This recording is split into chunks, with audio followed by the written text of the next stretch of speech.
Hi everyone, today we're going to be learning about pointillism and we're going to create butterflies. So today we're going to be using oil pastels and a sheet of multimedia paper. So these oil pastels come with a ton of different colors. Each of my kids are going to have this at their desk. I'm going to start with this black oil pastel.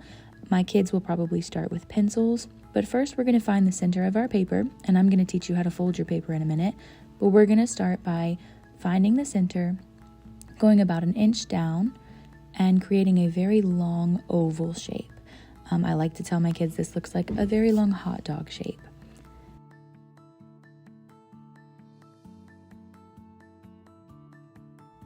Now that we have the body of our butterfly, we need to create our wings. So our butterfly has 4 wings, which means there's 2 on each side. So we're going for some type of symmetrical balance, which means it doesn't have to be perfect on both sides, but we want it to look balanced. Now, we're folding our paper in half, and you can see when I unfold it, we've got 2 wings on each side, and you can see how my body shape is in the middle. So let's try to imagine an invisible line through the center where we could put the top wing going all the way, almost touching the edge of my paper towards the middle. Now we're going to make our bottom wing starting in the middle, going all the way to the edge of our paper, and then back to the bottom of our butterfly. So we have 2 wings on the left side, and now we have to create 2 wings on the right side.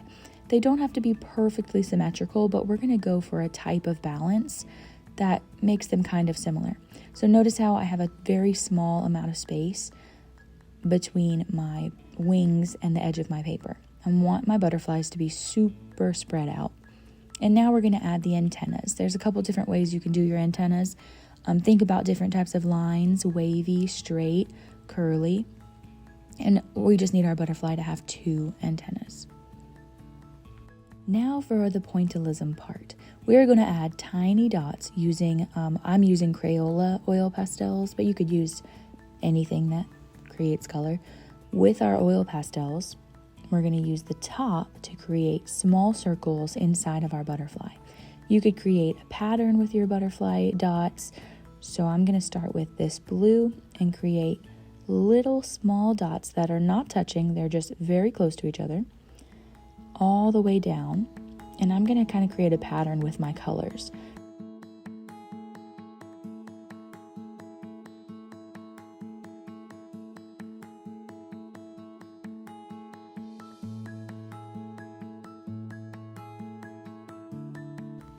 For this specific example, I'm going to try and make the same pattern on both sides. So I'm going in the middle with a reddish orange, but notice how at the top I've got blue on the left, so I have blue on the right. And at the bottom I have purple on the left, so I'm going to have purple on the right. Now I know a lot of my oil pastels can be kind of dirty because sometimes when they rub against each other, they kind of make each other really messy. So I use messy mats in my classroom. If your oil pastel is super messy, simply rub the top a little bit on the messy mat. And please do not draw all over the messy mat, but just to clean off the top of your oil pastel so you don't have a mix of colors can be helpful. Let's speed this up. Now I'm going to just add whatever pattern I put on the left. I'm going to make sure I do it to the right side so that I can have a symmetrically balanced butterfly with symmetrically balanced patterns.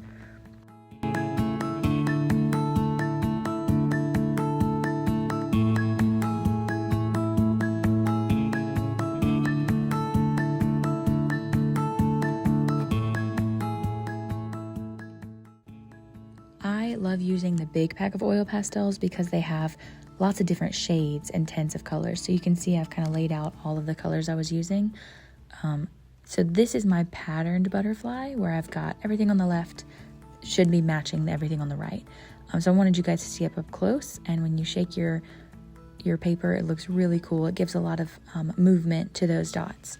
So this was one example where I created patterns, but in this next example, I'm not going to do a pattern. I'm just going to do a random different colored dots all over until I fill up as much space on my paper as I can. We're doing just the inside of our butterflies for this project, so I'm just going to fill in with every color that I think looks good together until I have very little white space on my paper. So enjoy.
So here are just a few ways you can make your pointillism symmetrically balanced butterflies.